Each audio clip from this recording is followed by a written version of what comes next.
Hi guys. तो आज की वीडियो जो है वो मैंने सोचा कि हम जो करंट सिनेरियो चल रहा है इमिग्रेशन का उस पर बनाता हूँ मैं। अब करंट सिनेरियो क्या चल रहा है इमिग्रेशन का। इमिग्रेशन टफ होती जा रही है। अक्सर लोगों का ख्याल है कि यार पॉइंट सिस्टम बहुत ज़्यादा टफ होते जा रहे हैं। अब रिसेंटली क्या हुआ है, रिसेंटली ये हुआ है कि जो SINP के जो ड्रॉज हुए हैं वो 89 पर हुआ है। अब 89 का क्या मतलब है? 89 का मतलब ये है कि जो लोग फॉर एग्जांपल जिनकी फैमिलीज हैं वो तो उनके तो चांस कहीं ना कहीं बनता है। ऑब्वियसली एज डिपेंड करती है, ऑब्वियसली आपकी एजुकेशन डिपेंड करती है, लेकिन जिनकी फैमिलीज हैं उनका फिर भी कहीं ना कहीं चांस बनता है। लेकिन जिनकी फैमिलीज नहीं हैं उनके लिए प्रॉब्लम है। सो फॉर एग्जाम्पल जब आप अपना पॉइंट्स कैलकुलेट करते हैं तो आपकी एजुकेशन, आइल्स का स्कोर, एज, सब मिला मिलू के और एक्सपीरियंस मिलाकर ऑब्वियसली जिनका 10 साल का एक्सपीरियंस है उनको मैक्सिमम पॉइंट्स मिलते हैं, और जिनका उससे कम का एक्सपीरियंस है तो वो उसी तरह कम हो जाते हैं आपके पॉइंट्स।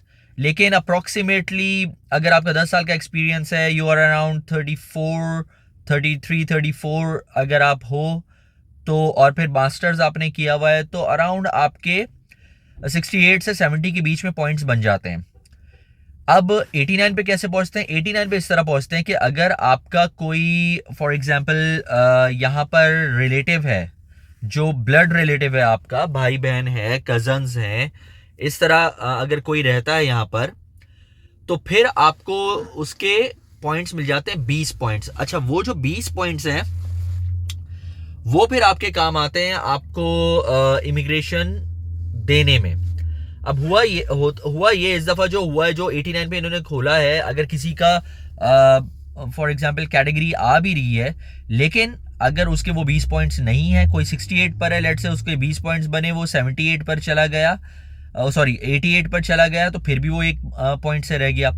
लेकिन जिसकी एज कम है, एक्सपीरियंस ज़्यादा है, मास्टर्स भी है, तो फिर उसका फ़ायदा हो जाता है। अब अब ये तो खैर अगेन वही वाली बात है कि जो पढ़ चुका है उसकी तो किस्मत की बात है कि उसको मिलता है नहीं मिलता। लेकिन इस वीडियो का मकसद ये है कि आप, बार बार मैं सबको ये बात बोलता हूँ कि रेस में शामिल होना ज़रूरी होता है, बिकॉज अगर आप रेस में शामिल ही नहीं होंगे तो आपके पॉइंट्स कैसे बनेंगे, आप किस तरह, अगर आप यही सोचते रहेंगे कि यार अभी पॉइंट्स नहीं बन रहे, अभी पॉइंट्स नहीं बन रहे। मैंने ये गलती कर चुका हूँ। मैं भी जब एक्सप्रेस एंट्री 2015 में आया था तो मैं यही सोचता था कि यार इधर पॉइंट्स नहीं बन रहे, पैसे लगाने का क्या फ़ायदा, अप्लाई करने का क्या फ़ायदा। बट देन एक वक्त आया जब मैं थक गया कि ये तो किसी तरह सॉल्व ही नहीं हो रहा, तो फिर मैंने जो है जिसे बोलते हैं ना रेस में शामिल हो गया। फिर मैंने अप्लाई कर ही दिया कि नहीं, अप्लाई करके देखते हैं, लेट सी क्या होता है। तो जब अप्लाई किया, फिर जब आपने अप्लाई, जब आप कर देते हैं अप्लाई इन द सेंस कि जब आप प्रोफाइल वगैरह बना लेते हैं और आपको पता होता है आइल्स दे रहा हो, तो पूरा आपने अपनी प्रोफाइल बनाई, आइल्स आप दे चुके हैं, सारे डॉक्यूमेंट्स आपने जमा कर लिए, डॉक्यूमेंट्स अपलोड कर दिए, तो फिर हो ही गया। ऑब्वियसली लक की बात होती है इसमें कि आपकी लक कैसी है। आपको जो सेलेक्ट कर रहा है, जो केस ऑफिसर है, वो आपकी फाइल को किस तरह देखता है, तो हर चीज़ में आपकी लक शामिल होती है, बिकॉज उसमें ऑब्वियसली आप कुछ कर तो सकते नहीं है। तो इसलिए मुझे मुझे ये लगता है कि कोशिश ये करनी चाहिए कि आप लोग जब आप लोग तैयारी कर ही रहे हैं या इरादा कर लें तो अप्लाई ज़रूर कर दें। अब कनाडा में जो सिचुएशन करंटली जो चल रही है, इन्होंने दो तीन चीज़ें की हैं। एक तो जो स्टूडेंट वीज़ा है, स्टूडेंट वीज़ा में उन्होंने रिस्ट्रिक्शंस लगा दी हैं, तो जिसकी वजह से स्टूडेंट्स यहाँ पे कम आएंगे, एक चीज़। दूसरी चीज़ ये कि वर्क परमिट में भी कुछ ना कुछ रिस्ट्रिक्शंस लगाई है। कुछ चीज़ें जो होती है ना, मैं बार बार सबको बोलता हूँ कि ये इमिग्रेशन प्रोसेस को समझना बहुत ज़रूरी होता है। इनकी जो पूरी जो साइकी होती है, जो तरीक़ेकार होता है, इनके बाद जब लोग हो जाते हैं, इतने हो जाते हैं जिनको ये जॉब दे सके, क्योंकि इंटरनली भी शोर होता है ना, इंटरनली भी लोग शोर मचाते हैं कि यार इतने ज़्यादा लोग आ गए हैं, जॉब्स नहीं मिल रही हैं। और जब उनको भी फील होता है कि यहाँ पे लोगों को जॉब्स नहीं मिल रही हैं, तो फिर वो for the time being immigration को थोड़ा सा होल्ड कर देते हैं।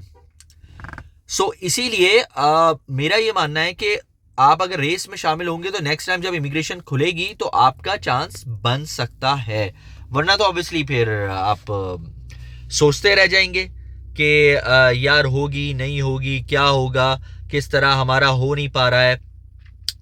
सो इसलिए फॉर ऑल प्रैक्टिकल रीजंस यहाँ की जो करंट सिचुएशन चल रही है, लोग अक्सर विजिट वीज़ा पर आते हैं, उसको फिर कोशिश करते हैं कि वो वर्क परमिट पे कन्वर्ट हो जाए या स्टूडेंट वीज़ा पे कन्वर्ट हो जाए, ताकि वो लीगली यहाँ पे काम कर सके, और लीगली काम करने के बाद उनके जो एक्सपीरियंस के पॉइंट्स जो बनते हैं और वो सारे क्लेम करें, क्योंकि यहाँ पे वर्क एक्सपीरियंस के पॉइंट्स बनते हैं, जॉब ऑफर के पॉइंट्स बनते हैं, उसके अलावा आपके और भी चीज़ों की जिस तरह आइल्स वगैरह, एज वगैरह के पॉइंट्स बनते हैं। तो वो मिला मिलू के अगर आप कनाडा में होते हैं, तो अगर आपने यहाँ से एजुकेशन ली हुई है तो उसके पॉइंट्स आपको मिल जाते हैं। अगर आप यहाँ पे वर्क कर रहे हैं, जो कि जिसे बोलते हैं कि अगर आपका एम्प्लॉयर जो है जॉब ऑफर देने के लिए आपको तैयार हो जाता है, आपने LMI का काफ़ी सुना होगा, तो अगर वो उसके लिए तैयार हो जाता है तो फिर उसके पॉइंट्स मिल जाते हैं और उसके थ्रू जो है आपको इमिग्रेशन मिल सकती है। कोर गोल जो होना चाहिए किसी भी बंदे का, वो ये है इमिग्रेशन लेना, और यही इसी वजह से लोग यहाँ पर आते हैं, क्योंकि ज़ाहिर student visa is kind of temporary. आपको कुछ अरसे तक आप रह सकते हैं, ऑब्वियसली 4 साल की डिग्री कर रहे हैं या 2 साल की डिग्री कर रहे हैं, उतना तो रहेंगे। उसके अलावा आपको मेरा ख्याल से 2 या 3 साल का आपको वर्क परमिट मिल जाएगा। लेकिन अगर जब तक इमिग्रेशन आपकी नहीं हुई, तो फिर आप क्या करेंगे? आपको अपनी कंट्री वापस जाना पड़ेगा।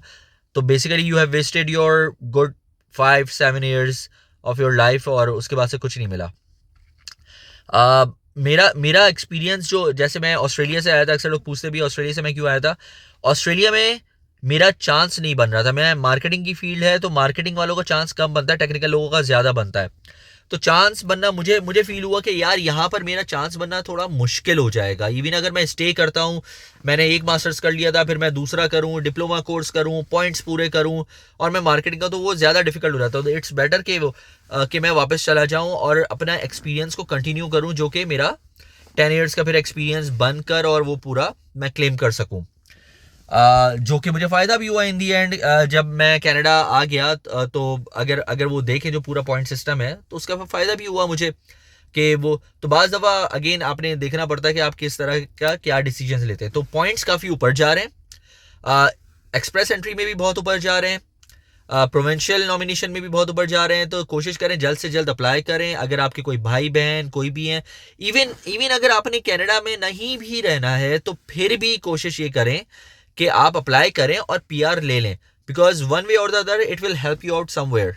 सो आई होप कि ये वीडियो किसी को मोटिवेट करेगी और हेल्प आउट करेगी ये समझने में कि सिनेरियो काफ़ी तेज़ी से चेंज हो रहा है, और उस सिनेरियो को मतलब मुश्किल से मुश्किल होता चला जा रहा है, और ये हमेशा से मुश्किल ही हो रहा है। फ्रेंकली स्पीकिंग 10-15 साल से तो मैं देख रहा हूँ मुश्किल ही होता जा रहा है। तो इट्स बेटर कि जो जिसे बोलते हैं ना कि कल जो गुजर गया वो ज़्यादा बेहतर था बनिस्बत आने वाले कल से। सो वो वाली सिचुएशन हो रही है when it comes to immigration. So उसके लिए कोशिश करें, अप्लाई करें, and hope for the best. Thank you very much for watching the video.